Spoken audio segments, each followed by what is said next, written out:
Once upon a time. Welcome to Grandma's story. ඔන්න දුවේ පුතේ අපි අද ඔයාලට කියලා දෙන්නේ වෙනස්ම කතාවක්. මේක බල්ලෙකුයි එළුවෙකුයි අතර තිබුණ අපූර්ව යාළුකමක් ගැන. ඔන්න එකමත් එක ගෙදරක බල්ලෙකුයි එළුවෙකුයි ජීවත් වුණා. මේ දෙන්න අතරේ ලොකු යාළුකමක් තිබුණා. මේ ගෙදර ඉන්න ළමයා සමන්ට මේ එළුවගේ බල්ලගේ යාළුකම හරිම ප්‍රශ්නයක් වුණා. මේ යාළුකම අතරේ ලොකු රහසක් තියෙනවා කියලා සමන්ට තේරුණා.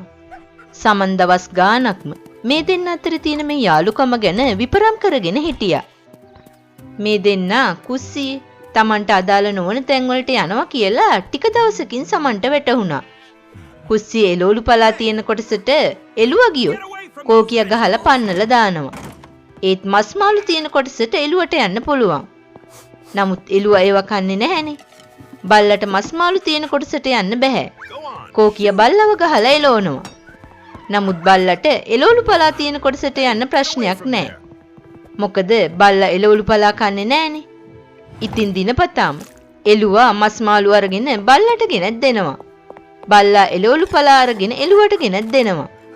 මේ දෙන්නත් එක්ක නිතරම සමගියෙන් කෑම කනවා.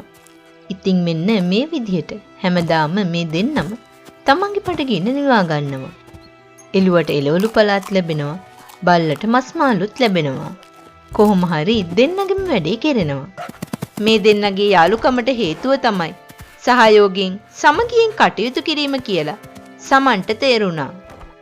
ඉතින් දැක්ක නේද දුවේ පුතේ? ඔයාලටත් සමගියෙන් එකමුතුකමින් වැඩ කළොත් ඕනම ප්‍රශ්නයක් විසඳ ගන්න පුළුවන්.